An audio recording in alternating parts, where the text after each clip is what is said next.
بصوا يا جماعه، انا عارف ان الكابتن خالد الغندور شهادته مجروحه وان هو راجل زملكاوي ابا عن جد وراجل معروف بانتمائه. بس الراجل بيتكلم شويه كلام منطقيين عايز حد يرد عليهم، وبيسال شويه اسئله على حاجات حصلت فعلا، حد يطلع بمنطق ويناقشه ويرد عليه. هل يا زيزو لما طلعت مع عمرو اديب قلت كل الكلام ده وقلت انا عمري ما العب في الاهلي؟ طب والعب في الاهلي ليه؟ انا عندي شهره وعندي اسمه ده، وحقق لي فلوس ومعايا عربيه ومعايا بيت ومعايا برامج وبروح المنتخب ومن احسن لعيبه مصر عايز ايه اكتر من كده؟ ده كلام زيزو. مش انت اللي غيرت كلامك ويقول لك الموضوع مش فلوس؟ فيجي يقول لك اما اتفقوا معايا كان في مقدم بدل ما يدوا لي فلوس هيدوا لي شقه فانا رفضت. بس انا كده مش عايز فلوس على فكره. هو الشقه حاجه عيب يعني؟ ما يجي لك شقه كبيره في نيو جيزه يعني بملايين الملايين؟ ولكن مش دي القصه. هنا السؤال بقى، زيزو والدك تعرض للشتم لمده 7 شهور. طب هو حضرتك مش كنت بتتعرض للتنمر والتريقه طوال سنتين فاتوا من جمهور النادي الاهلي نفسه؟ مش كان بيتقال عليك بالونه بالونه وان انت لعيب على قدك؟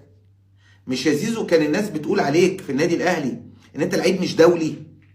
ومش انت الناس اتريقت عليك اما رحت انت والكابتن حسين لبيب للمغرب عشان تستلم احسن لاعب في القاره، فرحت ما استلمتش حاجه ورجعت زعلان، فجمهور الاهلي قعد يتريق عليك وقال حسين الشحات ما راحش وكده، وقعد يتريقوا له كانوا فرحانين فيك ان انت ما خدتش احسن لاعب؟ مش جمهور الاهلي كان بيقول عليك ان انت بالونه وان انت راجل بتجيب اهداف من ضربات جزاء وبتمثل عشان تاخد ضربات جزاء؟ مش هما كانوا بيقولوا عليك كده؟ وانت قبلت ده على نفسك ان انت تروح، تمام، عشان الشغف اللي انت كنت عايزه في نيوم. والحقيقه ان نيوم كان كوبري. نادي نيوم ساعتها كان ممكن يكون كوبري، لان اشترط ان لو رجع لمصر يدفع ما اعرفش 5 مليون دولار 2 مليون دولار 3 مليون دولار. فنادي نيوم رفض. نادي نيوم رفض يحط الشرط ده انه لو رجع لمصر يدفع للزمالك مبلغ كذا. فنادي نيوم رفض، عشان كده نادي الزمالك خاف، قال لك خلاص بقى ده امام عاشور لسه راجع وكان ممكن يبقى كوبري ودلوقتي عايزين. والدليل هنا السؤال بقى، هو زيزو اللي جاله نيوم من 10 شهور فاتوا ب6.5 مليون دولار زي ما زيزو قال. طب زيزو فري، زيزو فري مش هيدفع فيه ولا جنيه. مفيش ولا نادي خليجي جالك يا زيزو؟ مفيش نادي قال لك انا جالي عروض كتيره بس الشغف؟